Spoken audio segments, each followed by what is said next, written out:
सत्ता में बने रहने के लिए, सरकार को कायम रखने के लिए खजाने को खाली कर रहे हैं, लुटा रहे हैं, सरकारी संपत्तियां बेच रहे हैं। ये औद्योगिक मोर्चे पर राज्य सरकार की हालत बहुत खराब है। भाजपा से जुड़े लोग गाय खाते भी हैं, गाय कटवाते भी हैं, गाय के नाम पे वोट मांगते हैं। उत्तम स्वामी के ऊपर जो आरोप लग रहे हैं, जो चीजें हैं, वो बहुत गंभीर हैं और इसको लेकर के पूरी भारतीय जनता पार्टी ही नहीं, पूरा राष्ट्रीय स्वयंसेवक संघ भी कटघरे में खड़ा हुआ है। नमस्कार, मैं हूं संजीव श्रीवास्तव। आप देख रहे हैं 4 PM न्यूज नेटवर्क।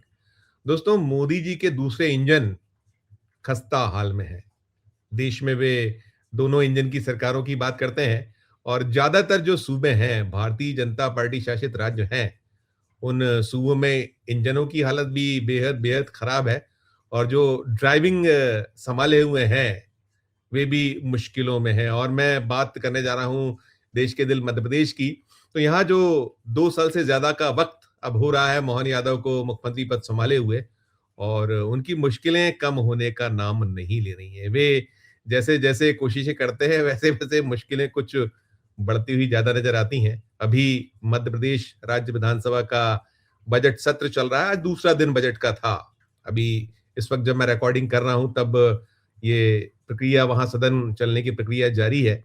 लेकिन जो 2 दिन का दृश्य रहा है, जैसा हमने पहले भी कहीं इस मामले को लेकर रिपोर्ट किया था, तो कहा था बेहद बेहद हंगामा खेज होगा। अब इसको विपक्ष कितना कैश करा पाता है, वो देखने वाली बात होगी। लेकिन जो विपक्ष की कोशिशें हैं, वो शुरू है। और ये तो विपक्ष के जो हमले हैं वो हैं ही, साथ में जो राज्य की खजाने की हालत जो खस्ता है, उसके दृश्य जो बहुत बहुत कहीं दहला रहे हैं। कल बजट आ रहा है और बजट के ठीक पहले आज 5,500 करोड़ का नया कर्ज मोहन यादव सरकार ले रही है। और भी मसले हैं, मुद्दे हैं। इन्हीं सब विषयों पर बातचीत करने के लिए चलेंगे। खास मेहमान को जोड़ूंगा, चर्चा जो हम करते हैं, जुड़ गए अरुण दीक्षित जी। अरुण जी, बहुत बहुत स्वागत। अरुण जी, धन्यवाद। मैंने कहा कि इंजन के हाल भी खस्ता और ड्राइवर की भी गत बुरी है। मध्य प्रदेश में कल बजट आ रहा है और बातें तो बड़ी बड़ी होती हैं। हमने देख लिया, अगर 2024-25 जो ये खत्म हो रहा है, 2025-26 माफ कीजिएगा, जो वित्तीय वर्ष समाप्त होने जा रहा है, तो क्या रहा है निकल के आउटकम आपके समक्ष है। केंद्र ने कैसे बड़े बड़े वादे किए, राज्य की जो निधि है या जो उनको अंश है नहीं दिया गया। किसी न किसी बजट को लेकर जो केंद्र का बजट था, उसमें से बहुत सारी राशि रुकी। और खस्ता हाल जो मैं कहता हूं, अब 5 लाख करोड़ पार कर जाएगा 31 मार्च जो आने वाला 2026 है। और 26-27 का बजट प्रस्तुत करने वाले हैं और आज 5,500 करोड़ का कर्ज लेना पड़ा है। तो ये जो कब तक चलेगा, ये जो कर्ज लीजिए और घी पीजिए, कब तक होगा ये मसला मामला? संजीव जी, बड़ा गहरा सवाल है। दरअसल क्या है कि जो चार्वाक की थ्योरी है कि ऋणम कृत्वा घृतम पिबेत, तो यहाँ क्या है कि ऋण की आड़ में दरअसल सरकारों ने अपनी आमदनी के जरिए नहीं बढ़ाए और वोट खरीदने के लिए तमाम तरह तरह की योजनाएं जो लगाई, सरकारी खजाने से वोट खरीदने का खेल जो शुरू हुआ। अब वोट खरीदने में पैसा जा रहा है, पैसा आएगा तो नहीं। और पैसा कहाँ से आना है? पैसा जिन रास्तों से कमाया जा सकता है, वो रास्ते एग्जॉस्ट कर चुके हैं। मतलब उनमें गुंजाइश नहीं है। कितना बढ़ाओगे आप? जनता पर बोझ कितना डालोगे? क्योंकि सरकारों का जो जिसको कहते हैं विजन है, हर साल विजन डॉक्यूमेंट आते हैं, बड़ी बड़ी बातें होती हैं, लेकिन वास्तविकता ये है कि कोई भी सरकार राज्य में, जो मैं मध्य प्रदेश के संदर्भ में बात करूं, तो बातें बहुत बड़ी बड़ी हैं, लेकिन किसी ने भी ये नहीं सोचा कि सरकार, राज्य आत्मनिर्भर बने, अपनी जितनी कमाई है उतने में खर्च में रहे, केंद्र सरकार से उसका जो हिस्सा है उस सबको मिला के, मतलब ये कहे देसी कहावत पे, जितनी चादर है उतने पांव पसारे हैं। लेकिन नहीं, यहाँ एक ही कर्ज मिलता रहे, खेल चलता रहे। आप इसको ऐसे समझने की कोशिश कीजिए कि मध्य प्रदेश सरकार लगातार कर्ज ले रही है। उसको मालूम है कि उसके पास ये कर्ज लौटाने के लिए भी कर्ज लेना पड़ेगा, इसके बाद भी उनका कर्ज लेने का क्रम जारी है। मैं फाइनेंशियल एक्सपर्ट नहीं हूं, लेकिन जो सामने दिख रहा है वो ये है कि बस अपने खास कैडर को, कैडर मतदाताओं में जो कैडर बनाया है, चाहे वो लाडली बहनें हों और बाकी चीजें, उनको कैडर को आप सर्व करते रहिए, उनका पेट भरते रहिए, उनका मुंह बंद रखिए, उनके लिए साधन बनाए रखिए। बाकी चीजें जो हैं उनको आप इग्नोर करिए, भूल जाइए। क्योंकि आज जो स्थिति आपने कहा ना 5 लाख करोड़ खर्च होने वाला है, बजट अभी भी 5 लाख करोड़ के नीचे है। कल बजट आने वाला है जो बिल्कुल छोटा बिल्कुल। वाला है, और कर्ज बजट से ज्यादा है। इसके बाद आप, आज कल बजट है, आज भी सरकार कर्ज ले रही है और आराम से फिर कर्ज लेते हैं, फिर कर्ज की किस्त चुकाते हैं, फिर कर्ज ले लेते हैं, फिर किस्त कर्ज चुकाते चुकाने के लिए कर्ज ले रहे हैं अरुण जी, कर्ज हैं। चुकाने के लिए कर्ज लिया जा रहा है, जो उसकी ब्याज की अदायगियों के लिए कर्ज। आज ही अरुण जी जो विधानसभा में 19,000 करोड़ से कुछ ज्यादा का तृतीय अनुपूरक बजट आया है, अनुमान बजट। अब कल्पना कीजिए, कल आपका मुख्य बजट है और आपको 19,000 करोड़ आज तीसरा अनुमान लाना पड़ा है। क्या हालत है, आप कल्पना कर लीजिए कि अमूमन ऐसा बहुत कम, रेयर ऑफ द रेयर होता है। और जो आपने कहा कि कर्ज लीजिए और घी पीजिए, जो चारवाक की थ्योरी, और उसके अलावा जो फ्री बीज है उसने बिल्कुल बैठा दिया है। और ये थमने का नाम नहीं ले रहा है। अभी भी वो कह रहे थे मोहन यादव की 5,000 रुपए महीना दूंगा, वोट देते रहिए हमको, हम करते रहेंगे, कहां से लाएंगे, कैसे करेंगे, कुछ भी आप उठाई जबान और लगा दी तालू से। ये दृश्य संजीव जी, वो राज्य बेचेंगे, प्राइवेट जो पार्टनरशिप है उसको बढ़ाएंगे, सरकार की संपत्ति निजी हाथों में सौंप देंगे और अपना काम निकाल लेंगे। लेकिन ओवरऑल अगर बाद में जब देखेंगे तो नुकसान किसका है? जो भी सरकार कर्ज ले रही है वो इसी राज्य के लोगों को चुकाना है, बिल्कुल। इसी राज्य के लोगों को वो सब भरना है। कल को मोहन यादव जैसे शिवराज सिंह 17 साल बाद चले गए, कितना कर्ज छोड़ गए, मोहन यादव भी जाएंगे। ऐसा नहीं कि कोई स्थायी पट्टा लिखा के नहीं लाया है, और तो ये फिर जो ये कितना ये छोड़ेंगे? जब शिवराज सिंह चौहान ने, आपको मैं माफी चाहूंगा बहुत क्षमा चाहते हुए, जब छोड़ा था 2023 में 3.5 लाख करोड़ का कर्ज था मध्य प्रदेश में, 5 लाख करोड़ हो जाएगा, पार चले जाएगा। यानी कि 1 दिसंबर 2023 के बाद की स्थिति, वो जो 8 दिसंबर 2023 को उन्होंने शपथ दी थी, उस शपथ के बाद की यदि हम बात करें, उस शपथ ग्रहण के बाद अब ये अगर हम इसको उठा लें, 2 साल से कुछ ज्यादा का वक्त है, 2 साल से ज्यादा के वक्त में 1.5 लाख करोड़ का नया कर चढ़ा दिया मोहन यादव ने। नहीं, अब मैं वही कह रहा था कि 2 साल 2 महीने हुए, क्योंकि 13 दिसंबर को ही आए थे और 13 फरवरी निकली है। मतलब ज्यादा से ज्यादा आप मान लीजिए आज 17 है, तो 2 सवा 2 महीने मान लीजिए, 1 साल सवा 2 साल दो सवा साल दो दो महीने साल तो उसमें लगातार जो है आप कर्ज ले रहे हैं और बड़ी बड़ी बातें कर रहे हैं। अच्छा, एक बहुत मजे की बात यह है कि औद्योगिक मोर्चे पर राज्य सरकार की हालत बहुत खराब है। राज्य सरकार जो है, जो कह रही है, चाहे वो प्राइवेट इन्वेस्टमेंट की बात हो या जो औद्योगिकीकरण के लिए इन्होंने जो देश विदेश घूमे, तो जितना खर्च कर दिया है घूम घूम के सरकार ने पिछले सालों में, उतना अभी इन्वेस्टमेंट नहीं हुआ है मध्य प्रदेश में। अगर जमीनी सच्चाई ठीक से कहने को, तो विधानसभा के पटल पर गलत जानकारियां दी जा रही हैं, असत्य भाषण हो रहे हैं। कोई ना, सत्ता पक्ष तो असत्य बोल ही रहा है, विपक्ष को भी फुर्सत नहीं है कि वो मुख्यमंत्री के भाषणों की पड़ताल करे कि मुख्यमंत्री क्या कह रहे हैं। जो जो उन्होंने औद्योगिकरण के नाम पे पिछले साल बजट में कहा था, बजट के दौरान विधानसभा, सॉरी, पिछले सत्र में जो कहा, वो सच नहीं है। लेकिन कौन देखे? और सबसे बुरी बात क्या है कि कुर्सी पर बैठने के बाद वो ये मान के चलते हैं कि हमको क्या है, जब तक चल रहा है चलाते रहो। ये जो कैजुअल एटीट्यूड है जो सरकार के प्रति, कोई भी अपना घर जब चलाते हैं तब कितनी चीजें ध्यान रखते हैं, और जब सरकार चलाते हैं तो कैसे दिल खोल के खजाना लुटाते हैं, इसका उदाहरण देखना है तो आज की तारीख में हर राज्य सरकार की यही हालत है। चाहे, क्योंकि जब आप देखिए, जब बीजेपी ने बांटना शुरू किया तो कांग्रेस भी बांट रही है, दूसरे दल भी बांट रहे हैं, सब कर रहे हैं। सत्ता में बने रहने के लिए, सरकार को कायम रखने के लिए खजाने को खाली कर रहे हैं, लुटा रहे हैं, सरकारी संपत्तियां बेच रहे हैं और खुद को बड़ा सफल मुख्यमंत्री होने का दावा कर रहे हैं। अभ्युदय अभ्युदय अभ्युदय मध्य प्रदेश, अभ्युदय मध्य प्रदेश हो रहा है। अब अभ्युदय हो रहा है कि कर्ज लो, कर्ज लेते जाओ, करते जाओ, करते जाओ, और अभ्युदय हो।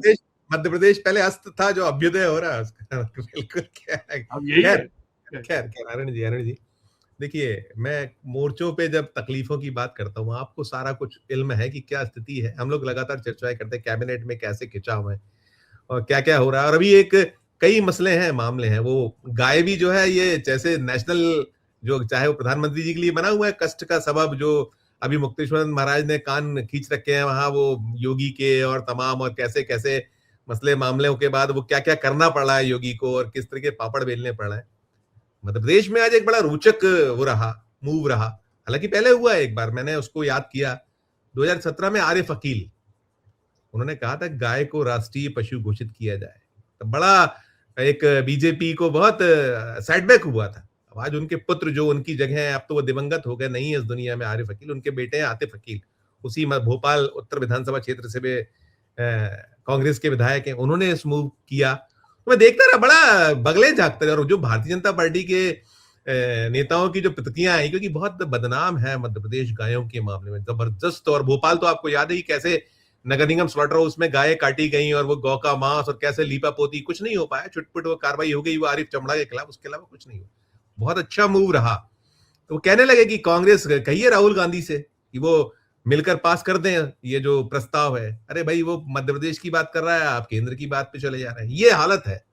है, फंसा रही है, ऐसा नहीं, विपक्ष ढंग से मूव कर रहे हैं कई मसले मुद्दे। ये बड़ा ऐसा मूव है जिसमें मैं देख रहा हूँ था कि बीजेपी को काफी कष्ट का सामना करना पड़ा। देखिए संजीव जी, ऐसा है, गाय भाजपा की एक जिसको कहते हैं बड़ा इन्वेस्टमेंट है भाजपा का गाय में। और गाय की पूंछ पकड़ के वो चुनावी वैतरणी पार करते हैं। गाय के नाम पर वो देश में भेदभाव फैलाते हैं। गाय के नाम पर वो जो है दंगे कराते हैं। सारी चीजें गाय और गंगा के लिए बार बार बातें जो हो रही हैं, लगातार जितनी बड़ी बड़ी बातें, चाहे संघ हो, चाहे बीजेपी हो, चाहे और बाकी हिंदू संगठन जो इससे इनके अनुषंगिक संगठन है बीजेपी और आरएसएस के, सबसे बड़ी चीज ये कि वास्तविकता में करना कोई कुछ नहीं चाहता। अब आप बताइए, गाय को लेकर के कितनी बड़ी बड़ी बात। और केंद्र सरकार के मंत्री किरण रिजिजू कहते हैं खुलेआम कि मैं गोमांस खाता हूं। पूर्वोत्तर राज्यों में गाय बिकती है, काटी जाती है। गोवा में गाय का मांस खाया जाता है, वहां भी बीजेपी की सरकार है। तो ये जो चीज है, ये सामान्य सा वर्ड है, थोड़ा सामान्य सा शब्द, सामान्य शिष्टाचार वाला, कि भाई ये दोहरापन है। ऐसे तो हिंदी में या भारत में, उत्तर भारत में तो बहुत ही खराब शब्द है इसके लिए। अब आप मध्य प्रदेश में अगर आतिफ अकील ये कह रहे हैं तो क्यों? आप देखिए, जो बात आपने अभी कही कि भोपाल के सरकारी स्लॉटर हाउस में 260 गायें पकड़ी गई, रिकॉर्ड पर कि इतनी कटी हैं, इतना दर्ज है। अदरवाइज कितनी कट गई पता ही नहीं है। सामने कौन है? असलम चमड़ा है जिसका खजाना बढ़ रहा है। लेकिन असलम चमड़े के खजाने से निकल के किन भाजपाई नेताओं का खजाना भरा? कौन से भाजपा नेता 20-25 साल में अरबपति बने हैं? कभी किसी ने जानने की कोशिश की? क्योंकि इसमें कहीं कोई शक नहीं है, भाजपा से जुड़े लोग गाय खाते भी हैं, गाय कटवाते भी हैं, गाय के नाम पे वोट मांगते हैं, सब कुछ गाय के नाम पे करते हैं, और फिर भी उन्हें शर्म नहीं आती। अब आप मुक्तेश्वर जी का मामला देख लीजिए, उन्होंने क्या कहा था, वो गाय और गंगा का मामला उठा रहे हैं। इस वजह से उनको योगी आदित्यनाथ काले नेमी कह रहे हैं। उनके साथ उन पर क्या गंदे आरोप लगाए जा रहे हैं, उन पर उनको घेरने की कोशिश हो रही है। क्यों? क्योंकि ये इनकी दुखती नसें हैं। आप देखिए, मैं अभी उत्तर प्रदेश के दौरे पे गया था, और आप मध्य प्रदेश चलिए, गाय के नाम पे 40 रुपए रोज दिए जा रहे हैं। ज्यादातर गौशालाएं जो हैं भाजपा संघ से जुड़े लोग चला रहे हैं। कभी चल के देखिए, 40 रुपए में 35 रुपए खा लेते हैं ये लोग। 5 रुपए का भी भूसा गाय को नहीं खिला रहे हैं। मरणासन है ज्यादातर गाय, जब मरती हैं तो एक एक गौशाला में सैकड़ों गाय मर जाती है, कोई कुछ नहीं बोलता। तो ये गाय को तिल तिल मरने पे मजबूर कर रहे हैं ये लोग, और उस गाय की पूंछ पकड़ के चुनावी वैतरणी पार कर रहे हैं। तो जो आतिफ अकील मुद्दा लाए हैं, वो इनकी दुखती रग है। ये कुछ भी कहेंगे, ये अभी राहुल गांधी के भाई, राहुल गांधी क्यों, आओ ना भाजपा में, सब सर्वसम्मति से पास करो। मध्य प्रदेश से आप पास करके भेज दो, हाँ, मध्य प्रदेश में पास कराओ, पहले सेंट्रल भेजो आप। भाजपा वो तो संसदीय में प्रस्ताव रख के देखें कौन विरोध करता है, विधानसभा में पारित करो, फिर आगे देखेंगे। तो ये हिम्मत नहीं जुटा पा रहे हैं। अभी तो गौवंश कृष्ण बंशी गौपालक मुख्यमंत्री है, तो अगर उनके समय ऐसा नहीं हो सकता तो किससे उम्मीद करोगे आप? अरुण जी, आपने संतों की और महात्माओं की और तमाम बात की, आपने अभी मुक्तेश्वर की बात की। हमारे मध्य प्रदेश के कथावाचक उत्तम स्वामी साहब बड़े सुर्खियों में, चर्चाओं में, और अब तो ये भी आया कि वो कथा छोड़कर जो चले गए थे, वहां जो कथा थी, वहां महिलाओं से अभद्रता, मंच से पानी फेंकना, धक्का देना, ये दृश्य, ये क्या है? ये वहां तो यही था कि जो हिंदू सम्मेलन, हिंदू विराट सम्मेलन और फलाना फलाना, और उसमें कहीं ये भी निकलता था कि पीछे तो संघ ही खड़ा हुआ। ये किस तरह का सीन है? ये क्या इसके निहितार्थ है? अरे आपको एक जानकारी नहीं है? ये जानकारी आज मुझे भाजपा के वरिष्ठतम सदस्य और पूर्व राज्यसभा सदस्य, संगठन में बहुत अहम रोल निभाने वाले पंडित रघुनंदन शर्मा जी से पता लगा कि ये जो उत्तम स्वामी हैं, ये कुछ साल पहले तो जैन ही स्वामी थे, जैन संत थे। और अगर रघु जी की बात पर यकीन किया जाए तो उनका ये कहना है कि पहले दिन से जो है ये ढोंगी ज्यादा थे। आज भी उन्होंने पाखंडी बोला है। उनका कहना है कि कब जैन विचारधारा, जैन धर्म एकदम अलग है, और कब जैन से सनातन में आ गए, कब वो महामंडलेश्वर बन गए, कब, क्योंकि तो अब जैसे योगी आदित्यनाथ पूछ रहे हैं वहां की शंकराचार्य होने के प्रमाण लाओ, तो क्या मोहन यादव हिम्मत जुटा पाएंगे, पूछ पाएंगे कि अब तो उनके भारतीय जनता पार्टी के संस्थापक हैं, वो दस्तखत हैं उनके, जो बीजेपी बनी है, रघुनंदन शर्मा जी को मैं जानता हूँ। पूछेंगे ये कि आप लाइए, आप ये कैसे आपने फर्जी बड़ा कर लिया? नहीं, रघुनंदन शर्मा जी को तो सब पता है। क्या मोहन यादव इतनी हिम्मत करेंगे? वो जो जिस आदमी से माफी मांग रहे थे, वो उससे ये पूछेंगे तुम ये बताओ तुम जैन मुनि से सनातन में कब आए? क्योंकि दोनों अलग अलग विचारधाराएं हैं। जैन मुनि, जैन धर्म, जैन संतों का जीवन बड़ा कठिन होता है, तो वहां भी ये आदमी जो है नहीं टिका। कैसे आया, क्यों आया, और क्या, अब कितने आश्रम खुले? तो असल बात यह है कि उत्तम स्वामी के ऊपर जो आरोप लग रहे हैं, जो चीजें हैं, वो बहुत गंभीर हैं। और इसको लेकर के पूरी भारतीय जनता पार्टी ही नहीं, पूरा राष्ट्रीय स्वयंसेवक संघ भी कटघरे में खड़ा हुआ है। क्योंकि उत्तम स्वामी संघ प्रमुख मोहन भागवत के बड़े करीब हो गए थे। मोहन भागवत नीचे बैठते थे, ऊपर सिंहासन पे बैठते थे, और क्या नहीं भाई। दूसरी चीज जो कही जाती है कि संघ के लिए बड़े बड़े काम किए उत्तम स्वामी ने, और उन चीजों को चूंकि जानकारी मेरे पास भी है, लेकिन सार्वजनिक रूप से कह पाना थोड़ा मेरे जैसे पत्रकार के लिए थोड़ा संवेदना का मामला है, संवेदनशील मामला है। अन्यथा इनकी बहुत सारी चीजें, सबूत तो हैं, अभी मेरे हाथ में नहीं है। तो ये जितना ढोंग पाखंड सब उत्तम स्वामी ने किया है, और वही ढोंग पाखंड का, जो ढोंग और पाखंड का आवरण जो उतारा है, अनावरण हुआ है उस परिवार के जरिए, जिसकी छोटी बेटी के साथ इन्होंने ये दुराचार किया है, और पूरे सबूत लेके बैठा है। और सब उनके अनुयायियों को भी पता है कि क्या है। यही वजह है कि गायब हुए कथा कहते कहते बीच में, अब गायब है। अब आए सामने, बताएं कि कब वो जैन मुनि थे, कब वो सनातन में आए, कब शंकराचार्य बने, और क्या क्या उनकी उपलब्धि रही है। और मैं तो उनसे कहता हूं कि मैं तो एक सामान्य आदमी हूं भारत का, आ जाए उत्तम स्वामी, थोड़ी बातचीत हम भी कर लेंगे, देखें कितना गहरा ज्ञान है।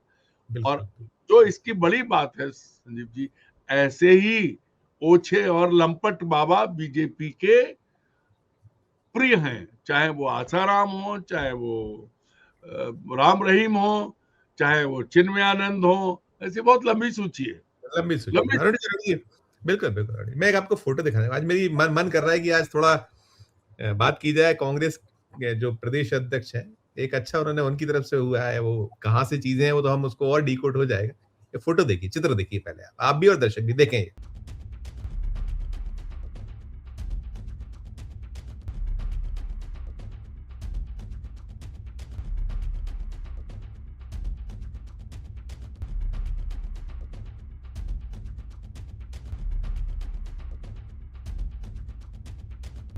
अरुण जी, ये देखा आपने फोटो, और इस फोटो में जीतू पटवारी, मध्य प्रदेश कांग्रेस अध्यक्ष और महिला कांग्रेस की पूर्व अध्यक्ष भी दिखाई दे रही है, नेता है, कांग्रेस की वरिष्ठ नेता है, और साथ में है उनके जो भाजपा के वरिष्ठ नेता, पूर्व विधायक, मध्य प्रदेश खाद्य एवं नागरिक आपूर्ति निगम के, माफ माफ कीजिएगा, मध्य प्रदेश खाद्य एवं ग्रामोद्योग निगम के पूर्व अध्यक्ष सत्यनारायण सत्तन की पुत्री हैं जो दिख रही है, कनुप्रिया, कांग्रेस की सदस्यता ली है ये उन्होंने। मतलब एक है कि इस दौर में यदि इस तरीके से, क्योंकि बड़े जो सत्तन जी एक तो बड़े कवि हैं और कवि के साथ में बहुत वोकल है, बीजेपी की खुलेआम वो करते हैं सारा कुछ, इसको कैसे डिकोड कर सकते हैं अरुण जी, ये होना? देखिए, अब इसको डिकोड करने की जरूरत नहीं है, दीवार पे लिखा है। भारतीय जनता पार्टी जब से नरेंद्र मोदी के कब्जे में आई है, तब से भाजपा के जो प्रतिबद्ध और समर्पित कार्यकर्ता नेता थे, उनको अपमानित करने, धकेलने और बाहर करने, किनारे करने, हाशिए पहुंचाने की मुहिम चल रही है। तो मार्गदर्शक मंडल बना के, या शुरुआत आडवाणी जी से हुई थी। सत्तन जी बड़े बागी स्वर के कवि रहे हैं, बहुत उनकी कविताएं बड़ी चर्चा में रही हैं, और अभी भी, अभी एक मैं वीडियो देख रहा था तो कैलाश विजयवर्गीय सत्तन जी के साथ खड़े दिखाई दे रहे हैं, वो भी इसी संदर्भ में है। तो अब रास्ता तलाश रहे हैं वे लोग जो पुराने भाजपाई हैं, और इंदौर में तो कितने लोग, गोपी कृष्ण नेमा, सुमित्रा महाजन, और अब कैलाश विजयवर्गीय को भी उधर ही धकेला जा रहा है। तो ये जो खेल चल रहा है, कांग्रेस में जाए न जाए, सत्तन जी की पुत्री तो युवा हैं, अभी उन पर हम बात नहीं करेंगे क्योंकि शुरुआत हो रही है, वो अपना विकल्प तलाश रहे हैं, क्योंकि आज उन्हें लग रहा है कि जिसमें उनके पिता रहे उस दल में उनके लिए कोई भविष्य नहीं है। तो बाकियों को आप देखें, पूरे हर जिले में प्रदेश के, खुद अभी जिनकी हम बात कर रहे थे रघुनंदन शर्मा जी, ऐसे कितने नेता हैं, हर जिले में आप 5 नाम गिन लीजिए जिन्होंने भारतीय जनता पार्टी को खड़ा करने में अपना जीवन दे दिया। उन्हें आज कोई पूछ नहीं रहा है, उनकी कोई पूछ परख नहीं है। और शिखर पर कौन है? ज्योतिरादित्य सिंधिया के साथ आए तुलसी सिलावट, पदम सिंह तोमर, गोविंद राजपूत, या ऐसे ही तमाम लोग। तो ये जो चीज है, ये अपने आप या फिर बहुत बहुत उथले और बहुत ही ऐसे लोग जिनके पास में कोई अनुभव नहीं है, ना कोई वो है विजन है, केवल लक्ष्मी की कृपा है, लक्ष्मी वाला जो खेल है वो सब में सब कुछ सारी। मैं अरुण जी आखिरी सवाल करूंगा, आप कह रहे हैं, मैं नाम नहीं लूंगा, शिखर पर कौन बैठे हैं? चाहे संगठन हो चाहे सत्ता हो, संगठन में भी उद्योगपति हेमंत खंडेलवाल है, और सत्ता में तो गोवंश गोपालक है ही है। बहुत सारे उनसे कुछ कुछ। मैं अरुण जी आखिरी सवाल करूंगा, देखिए अभी विधानसभा का जो ये सत्र है, कुल 19 दिवसीय सत्र है और 12 बैठकें हैं टोटल। अब चलते ही नहीं बजट सत्र, हमें याद है कि हम 40-40 दिन बजट सत्र, एक एक विभाग पर चर्चा, और बड़ी शानदार चर्चा, उधेड़ देने वाली चर्चाएं होती थी, 1.5 दिन 2 दिन भी चली, विभाग अच्छे बड़े विभाग। अब तो गिलोटिन हो रहे हैं बजट, खासकर विभागीय तो अब बहुत अलग परंपरा परिपाटी मध्य प्रदेश ने नाश कर दिया है। तो बचे हुए 10 दिन कह लीजिए, 10 बैठकें और बाकी 17 दिवस बचे हैं, क्योंकि 19 दिवस ही था, 2 दिवस निकल गए। तो क्या आप कितनी संकट, कठिनाइयां, कष्ट कुछ देख पाते हैं कि सब ऐसे ही फौरी हो जाएगा, उड़ जाएगा मामला, कुछ होने जाना नहीं, कुछ नहीं निकले? देखिए, आखिरी छोटा सा जवाब, बहुत छोटा। बिल्कुल बिल्कुल एक लाइन में जवाब दूंगा। अब भाजपा ने नई परंपराएं शुरू की हैं। जब देश का प्रधानमंत्री राष्ट्रपति के अभिभाषण पर उत्तर देने के लिए लोकसभा नहीं आता है, जवाब नहीं देता है, तो फिर कौन सी परंपरा, किसकी बात कर रहे हैं? काहे का बजट? इनफ है। जैसी राजा वैसी प्रजा, वैसी राजा वैसी सैनिक, सब कुछ वैसी। बहुत शुक्रिया अदा करूंगा, आपकी एक लाइन में सब कुछ समाहित है अरुण। बहुत शुक्रिया, बहुत आभार। कोई आप उम्मीद ना करे प्रदेश की जनता, बाकी तो सब खेल वही है कि सारा खेल तो वही है, अंटा शंटा भी है, बड़े आरोप होते कि ये सब कुछ नहीं है, सब मिली जुली नूरा कुछ थी। बार अच्छी चर्चा के लिए बहुत शुक्रिया, बहुत आभार। शुक्रिया मित्रों, आप सुन रहे थे अरुण दीक्षित जी को, और जो बहुत जटिल कठिन प्रश्न है, और जो राज्य की हालत है बेहद बेहद खस्ता है। कल्पना करिए कि कल बजट और 5,500 करोड़ का कर्ज, 19,000 करोड़ से कुछ ज्यादा का तृतीय अनुपूरक अनुमान लाना पड़े। बहुत बहुत विचित्र स्थिति है, और ओवरऑल जो है, कोई नहीं चाहते चर्चा हो, कुछ हो, विपक्ष कोशिश करता रहे, और विपक्ष की तरफ से हमने पहले भी आपको दिखाया था कि उनकी ओर से था कि इसका बॉयकॉट, उसका बॉयकॉट। अरे सवाल पूछिए, हमने कहा वही विकल्प है, इसके अलावा नहीं। बॉयकॉट नहीं करिए, तीखे तल्ख प्रश्न पूछिए, आंखों में आंखें डालकर पूछिए, जिससे हम लोग पूछते हैं। चर्चा यहीं विराम दूंगा, और ये जो सुनने के बाद आपकी अपनी जो राय हो, जरूर हमारे इस वीडियो के कमेंट बॉक्स में अपनी राय प्रकट कीजिए। और अच्छी लगे चर्चा तो चैनल को लाइक कीजिए, सब्सक्राइब कीजिए, ज्वाइन का बटन दबाइएगा तो हमारी हौसला अफजाई होगी। प्यार और इस्तेमाल देखते रहिए 4 PM न्यूज नेटवर्क। धन्यवाद, नमस्कार।